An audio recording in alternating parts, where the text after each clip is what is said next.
Bismillahirrahmanirrahim. Assalamualaikum warahmatullahi wabarakatuh. Yang kami hormati Bapak Ibu calon jamaah umroh Utsman, insyaallah yang dirahmati Allah Subhanahu wa taala. Alhamdulillah, puji syukur kita panjatkan kehadirat Allah Subhanahu wa taala yang telah memberikan limpahan karunia kenikmatan kepada kita semuanya, terutama nikmat iman, nikmat Islam. Karena saya yakin yang hadir di gedung ini semuanya mendapatkan nikmat iman, nikmat Islam. Karena hanya orang-orang yang dipilih Allah Subhanahu wa taala yang mendapatkan nikmat iman dan nikmat Islam.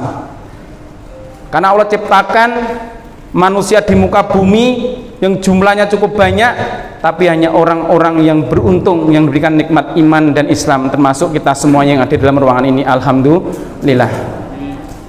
Jadi orang-orang kafir juga diberikan nikmat ya Allah, nikmat sehat, sempat, mungkin hartanya sangat melimpah, ya. Jadi, tapi dia tidak berikan nikmat iman dan nikmat Islam. Maka nikmat dua ini harus kita jaga dalam kondisi apapun. Termasuk Bapak Ibu mengeluarkan sebagian hartanya, rezekinya untuk mau memenuhi panggilan Allah, berangkat ke tanah suci, itu dalam rangka mensyukuri nikmat iman dan nikmat Islam. Salat dan salam semoga senantiasa tercurahkan ke junjungan Nabi besar kita, Nabi Agung baginda Nabi Muhammad SAW, serta keluarganya, para sahabatnya, para syuhada, tabi'in, tabi'in, para ulama, dan semoga kita semuanya yang ada dalam ruangan ini kelak di akhirat mendapatkan syafaatnya. Amin amin ya rabbal alamin. Bapak Ibu semuanya calon jamaah umroh Utsman, ahlan wa sahlan, selamat datang ya dalam acara manasik di pagi hari ini. Semoga niat Bapak Ibu tadi dari rumah semuanya dalam rangka untuk meningkatkan keimanan, salah satunya yaitu menghadiri manasik, karena sebagian manasik itu adalah sunnah-sunnah kita. Jadi manasik itu bukan sekedar kita datang acara, kita berkumpul, ya. Jadi ini bagian dari rangkaian ibadah, prosesnya seperti ini Bapak Ibu semuanya ya. Jangan sampai disepelekan. Mungkin kalau hari ini ada seorang yang punya nama top di Indonesia, ibu-ibu yang pengajian itu gimana gitu, kayaknya sinis, tapi jangan sampai ikut larut ya, terprovokasi ikut-ikutan. Karena jangan datang di ruangan ini kalau kita niat kita bener, ini majelis di sini para malaikat turun ya di tengah-tengah kita ya, di tengah-tengah kita kalau niat kita benar. Itu mungkin sedikit sambutan dari saya.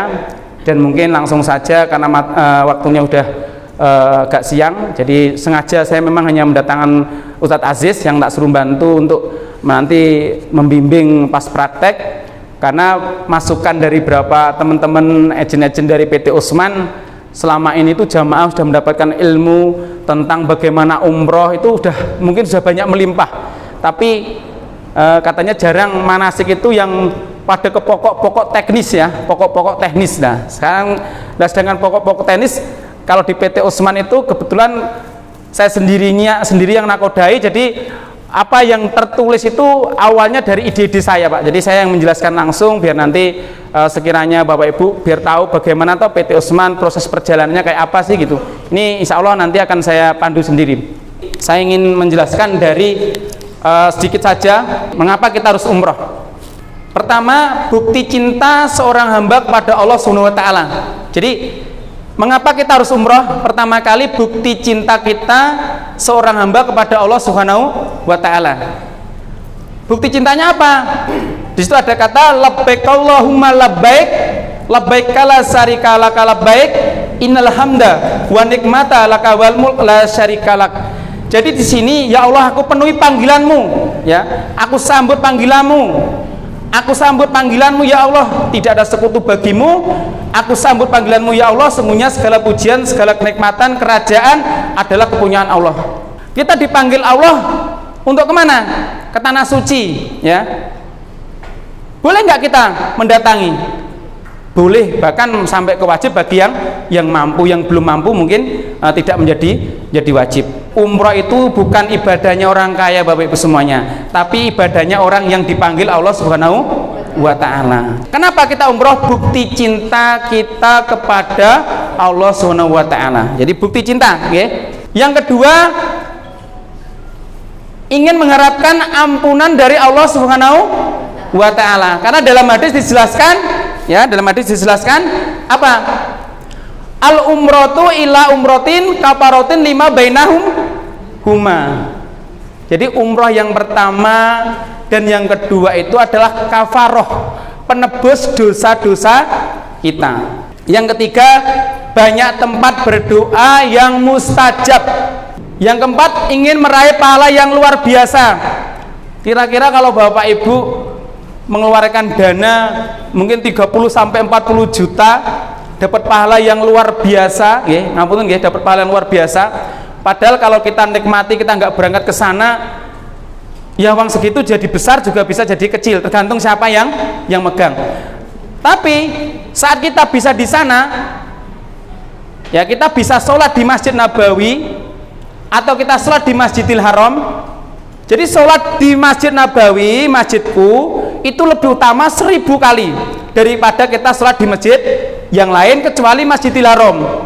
Dan sholat di Masjidil Haram lebih utama 100.000 kali, ya, dibandingkan kita sholat di masjid-masjid yang lain. Sebelum panggilan ketiga datang sampai kepada kita, penuhlah 2 panggilan lewat muadzin sholat, ya. Yang kedua, panggilan kita bisa mendatangi Baitullah. Sebelum panggilan ketiga didatangi siapa? Malaikat maut. Datangi dulu Pak Ibu selagi masih ada kesempatan. Sekarang ini dunia nyata, akhirat cerita. Sebentar lagi kita akan bilang akhirat nyata, dunia cerita. Ya, sebentar lagi. Bakal dalam surat Al-Munafikun itu ayat ke-11 itu apa? Hanya ingin dibangkitkan barang sesaat akan bisa beramal soleh. Itu orang-orang yang sudah meninggal itu berdoa kepada Allah, ya Robbi, kembalikan sesaat agar dia biasa beramal soleh. Tapi dijawab Allah Pak, dijawab Allah, kalau ajal itu sudah datang maka tidak bisa diundur barang sesaat pun. Dalam umroh itu ada tawaf Bapak Ibu. Dalam tawaf sendiri itu ada 60 rahmat untuk orang yang bertawaf. Kalau bisa setiap hari tawaf aja sendiri, nggak harus pakai dengan pembimbing, nggak apa-apa. Kalau udah masih muda-muda nggak apa-apa. Karena itu sholat sunnahnya, kalau kita di Masjidil Haram tidak ada sholat sunnah 2 rakaat, nggak ada, yaitu sholat sunnahnya adalah tawaf.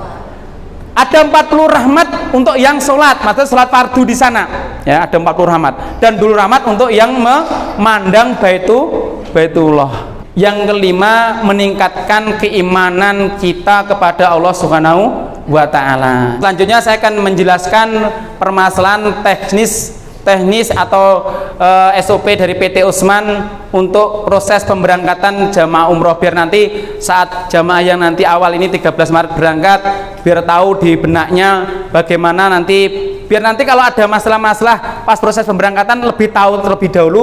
Jadi nanti insya Allah sabar ya, nggak gampang mengeluh. Karena apa? Sudah kita berikan ilmunya dari awal. Ya, kita hari ini PT Utsman menitik beratkan pemberangkatan dari Surabaya dengan Bandara Juanda. Pertama kali yaitu jamaah diwajibkan berkumpul di kantor PT Utsman, ya. Kita berikan pengarahan insya Allah nanti sambil mengumpulkan koper. Karena setelah koper dikumpulkan di kantor PT Utsman, jamaah sudah tidak ada urusan dengan koper sampai jamaah besok sampai di Saudi, sampai di Madinah, koper sudah di depan kamar. Nah, ini prosesnya Bapak Ibu. Jadi begitu menyerahkan koper di PT Utsman, ini SOP dari PT Utsman Bapak Ibu. Apakah ada travel lain yang tidak ada? Karena memang dia kadang-kadang ada nggak pakai handling, ya.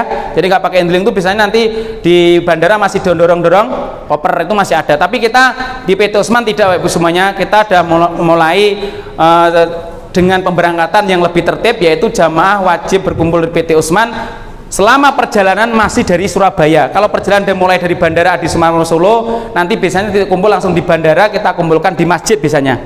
Kita anggap hari ini kita berkumpul di kantor PT Usman, karena perjalanan sampai hari ini Solo sampai hari ini belum ada kabar info dibuka nggih. Solo belum dibuka, tetap masih dari Surabaya dan Jakarta.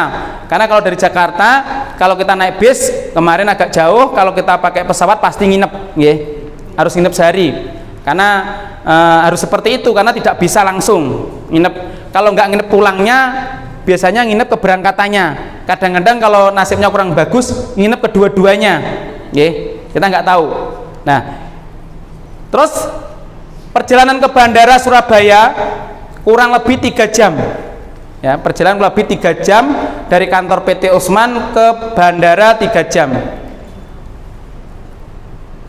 Sesampainya di bandara, jamaah sudah tidak ngurusi koper lagi, karena koper langsung diambil oleh handling dan jamaah disambut handling di bandara. Jadi jamaah tidak perlu nanti ngurusi koper, begitu sampai di bandara jamaah langsung disambut handling, dan koper ada yang ngurusi petugas dari yang kerjasama dengan PT Usman, yaitu ngurusi koper. Di jamaah langsung nyari tempat duduk ya, nyari tempat duduk. Biasanya sampai di bandara, alhamdulillah selama ini jamaah bisa langsung, mungkin kalau berangkatnya pagi, insya Allah langsung kita berikan untuk sarapan pagi, udah kita sediakan oleh PT Usman di bandara, sambil pembagian yaitu ID card ya, nanti tiket, tiket itu kita bagi di bandara Surabaya biasanya, sambil pengarahan sambil makan.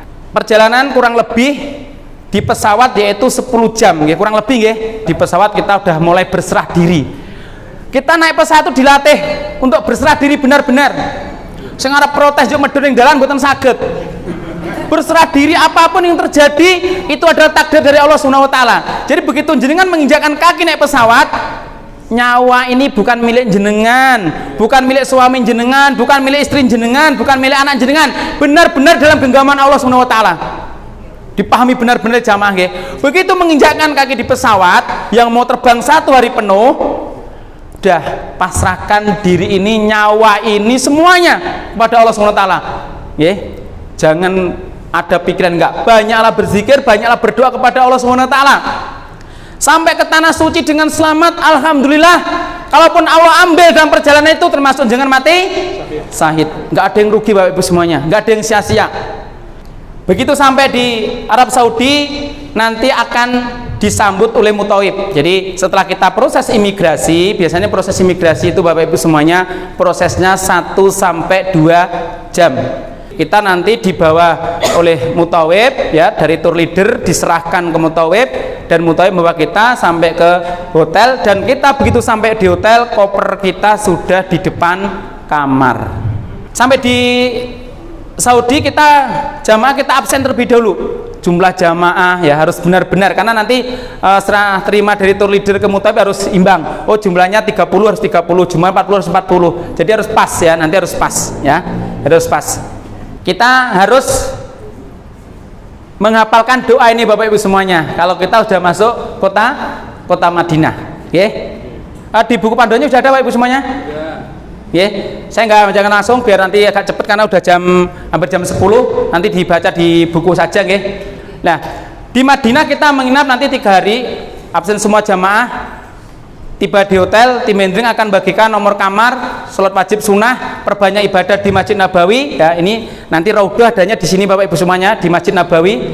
Kita akan city tour di Madinah, ke Masjid Kuba, Masjid Kiblaten, Masjid Sabah, Kebun Kurma, Jabal Uhud, Makam Syuhada, dan Jabal Magnit. Sekarang kita menginjak ke mulai proses kita mau berangkat ke Mekah, proses kita mau untuk umroh.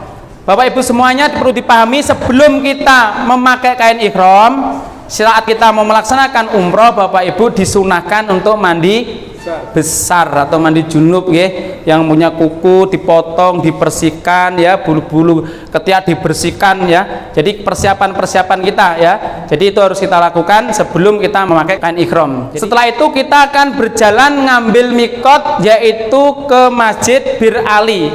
Mikot kita nanti di Masjid Bir Ali, yaitu kita disunahkan juga sholat 2 rakaat yaitu untuk di Masjid Bir Ali.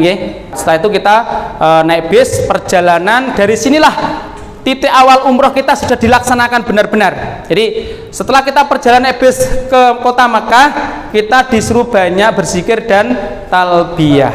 Jangan sampai kita berbantah-bantahan, apalagi ngerasani ya, berpikiran yang tinggalkan semua yang di rumah ya, tinggalkan semua yang di rumah, punya pikiran di rumah hartanya, atau yang punya kebun mau panen, yang punya sawah mau panen, atau yang pas di kantornya, tinggalkan semuanya, fokus jenengan itu perbanyak zikir dan talbiyah saja, jangan pikir yang macam-macam ya, biar nanti ibadah kita sempurna. Nah, kita di sini masuk kota Makkah nggih. Nah, di kota Makkah kita akan menginap 4 hari di sana nggih. Di sana tiba di hotel, tim handling akan bagikan nomor kamar. Kita masih berpakaian ikram nggih. Kita masih berpakaian ikram. Ini umroh kita pertama, umroh wajib. Kita ada umroh wajib, ada umroh sunnah nanti.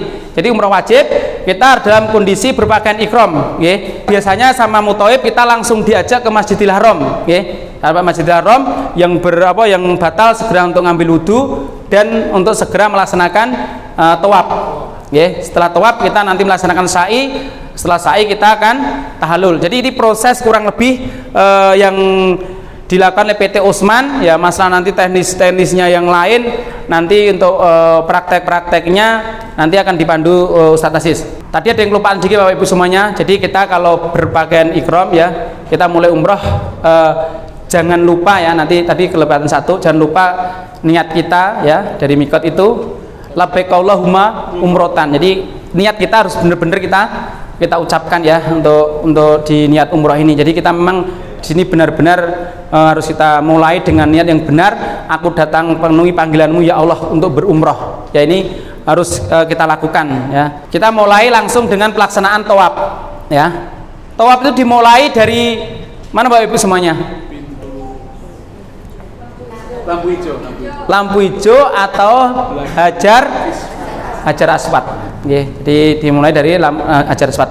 Kita berlawanan dengan jarum jam. Kalau jarum jam begini kalau orang umrah itu berlawanan. Jangan lihat jarum jam itu kalau kita nanti umrah. Jadi Bapak Ibu semuanya nanti setiba di Masjidil Haram ya, jenengan Bapak Ibu semuanya nanti adakan lurus yang namanya lampu hijau. Lurus itu kita persis di bawah itu ya, di bawah itu. Nah, kita mulai dengan Bismillahirrahmanirrahim Akbar. Untuk jamaah Utsman yang kondisi normal tetap akan dilaksanakan di pelataran Ka'bah, ya, di pelataran Ka'bah. Jadi dimulai dari Hajar Aswad atau ada titik lampu hijau. Nah, itu. Jadi di situ. Jadi jangan sampai kita lewat lampu hijau baru Bismillahirrahmanirrahim Akbar, jangan sampai. Pas kaki melangkah, pas itu kita mulai dari situ. Oke. Doa dari Hajar Aswad sampai rukun Yamani. Ya, ini Bapak Ibu semuanya, ini juga dihafalkan ya. Subhanallah, alhamdulillah. Ini dihafalkan.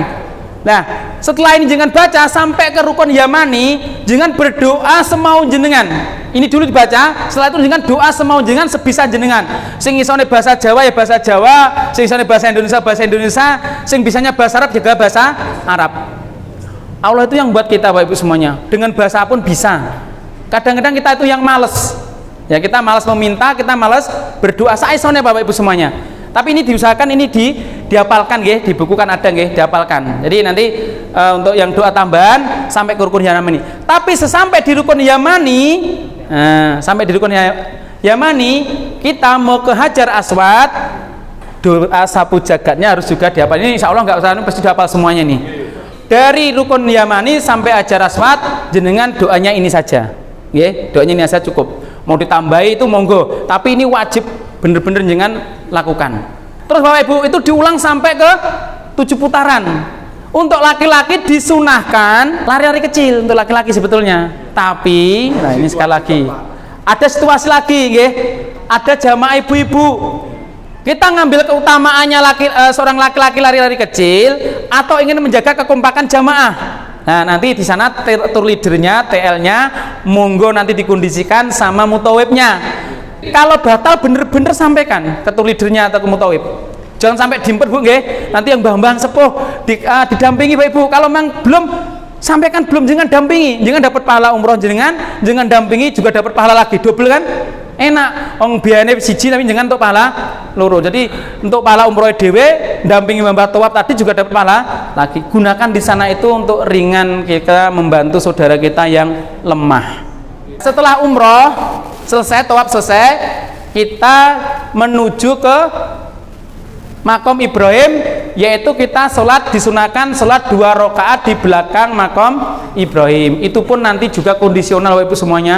Kadang-kadang orang kepingin makom Ibrahim di pasnya, sana itu kan orang banyak ya. Nanti nek panjenengan pas sholat di makom Ibrahim belakangnya nek ginjekan sedikit kepala kita, ginjekan apa nggak usah nesu nggih, sabar. Di sana itu dia penuh dengan sabaran. Biasanya biasa Bapak Ibu, ya lagi sholat. Nah di sini kan sholatnya kita sempurna nggih. Sholat kita orang mau di depan kita nggak berani, sana itu kadang kita sholat lagi sujud, kadang kinjak tangan kita. Biasa di sana itu, ya. Jadi nanti jangan nggak kaget. Saya hanya beri ilmunya biar jangan nggak kaget nanti di sana nggih. Seperti itu kurang lebih. Jadi kita disunahkan sebelum kita menuju ke sa'i juga disunahkan untuk minum air zam-zam. Kalau kita minum air di sini disuruh apa Bapak Ibu? Duduk. Tapi kalau minum air zam-zam disuruh apa? Berdiri di sana malah sunahnya. Ya, minum air zam-zam syukur sambil bisa membasuh rambut, masuk wajah nggih. Nah, disunahkan itu nggih. Jadi jenengan ingat-ingat benar nanti. Jadi umpama pas adaran langsung dengan tour leader atau dengan mutawib, alhamdulillah kalau pas nggak ketemu mutawibnya jenengan sudah punya ilmunya terlebih dahulu. Di situ di sepinggiran pelataran Ka'bah itu disediakan air zam-zam semuanya. Jadi jenengan minum sambil berdiri, syukur-syukur bisa untuk membasuh muka, rambut, wajah nggih. Setelah itu kita nanti baru menuju ke Bukit Sofa nggih. Nah gitu. Jadi sama nanti di Bukit Sofa kita juga akan melakukan 7 lintasan nggih, 7 lintasan nggih. Jadi tidak dari Sofa ke Marwah bolak-balik itu sekali enggak. Jadi ke Sofa ke Marwah sekali, dari Marwah ke Sofa lagi 2 kali gitu nggih, sampai 7 kali kurang lebih seperti itu juga. Setelah itu kita nanti berakhir di Bukit Marwah. Di sana kita akan tahallul. Yang penting sunahnya dilakukan yaitu dipotong dikit aja. Nanti kalau mau gundul nanti di luar ya Bapak Ibu semuanya nanti di sana, atau nanti menunggu umroh yang kedua. Yang penting sunahnya tetap digunting walaupun dikit nggih. Dan buku yang kita berikan dari Utsman itu kita ringkas, sebetulnya kan banyak nggih. Itu buku itu kita ambilkan yang pokok-pokoknya saja biar kalau jangan nanti ngapalkan terlalu banyak nanti berat gitu nggih. Qul qouli astaghfiru walakum wala bisawab. Assalamualaikum warahmatullahi wabarakatuh. Bismillahirrahmanirrahim. Assalamualaikum warahmatullahi wabarakatuh. Insyaallah untuk yang pertama terkait dengan niat, nanti setelah Bapak Ibu itu melakukan sholat 2 rakaat di Masjid bin Ali, nanti insyaallah untuk niat akan diulangi lagi di bus. Jadi nanti sama pihak mutawif akan dimulai, akan diulangi, akan dibimbing bersama untuk membaca niat. Insyaallah semua udah hafal nggih. Tapi coba kita ulangi bersama-sama. Labbaik Allahumma umratan. Labbaik Allahumma umratan.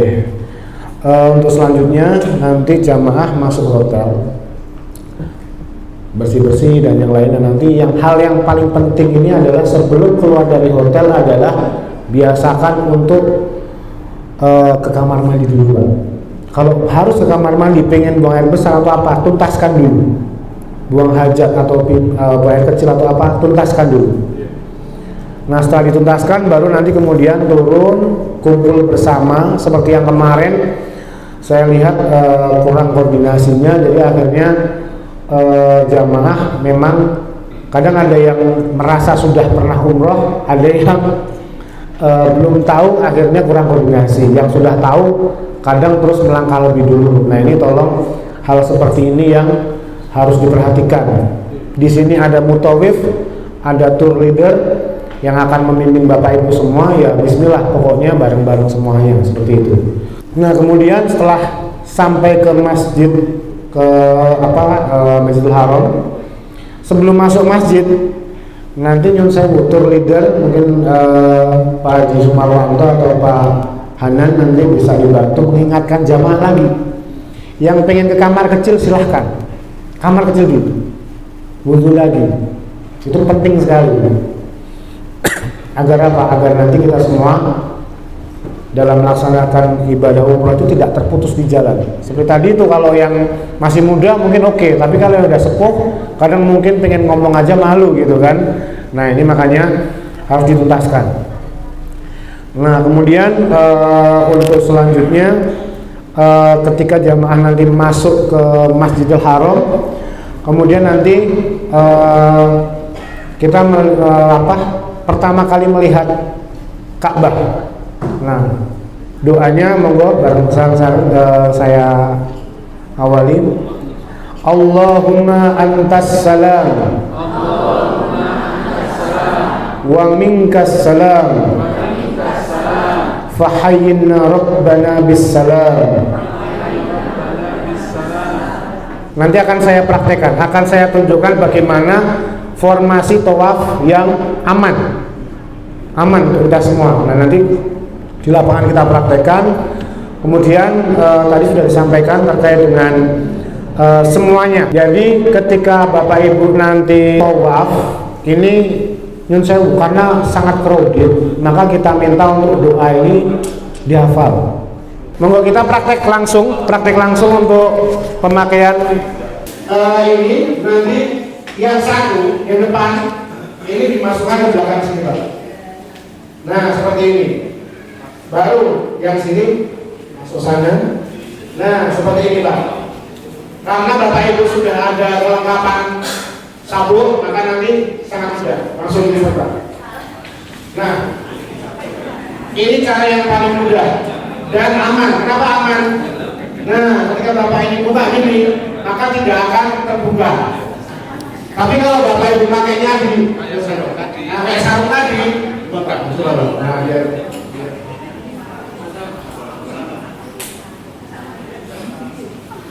Nah, nah, ini kalau Bapak pakainya gini. Nah, gini maka ini akan terbuka, Pak. Dan ini bahaya. Insya Allah ini tanpa sabuk pun kencang, Pak. Kalau yang punya istri, nah itu bisa pegangan ini jangan digunakan. Ini harus ada buat apa? Buat kalau ada istri pegangan istrinya. Nah, kemudian bagaimana untuk yang kedua? Ini kalau yang pertama kan dia, Pak, ya. Nah, terus yang ini disampaikan. Nah, ini untuk yang pertama sebelum melihat Ka'bah. Nah, kalau sudah melihat Ka'bah gimana? Nah, ini cara yang paling aman. Ini, Pak. Ini ukurannya adalah seukuran tangan, Pak. Nah, ini sepanjang tangan, Pak. Sepanjang tangan. Kemudian ini kemana? Ini masuk ke sini, Pak. Nah, masuk ke jiwalnya sini, Pak. Jiwalnya. Nah, kalau nanti sudah melihat Ka'bah, maka ini gini. Bila ketika sudah Allahumma antas salam, nah, ini ke bawah, naik ke sana. Nah, ini aman, Pak. Ini nggak kemana-mana. Masukkan jiwalnya. Kan ada sapu nih. Masukkan sapu. Ini insya Allah tidak akan kemana-mana. Tapi kalau ini posisinya gini, Pak. Nah, terus yang sini kita megangnya nggak pas. Nah, nanti ini ke belakang. Nah, kita lari kan. Coba, Pak.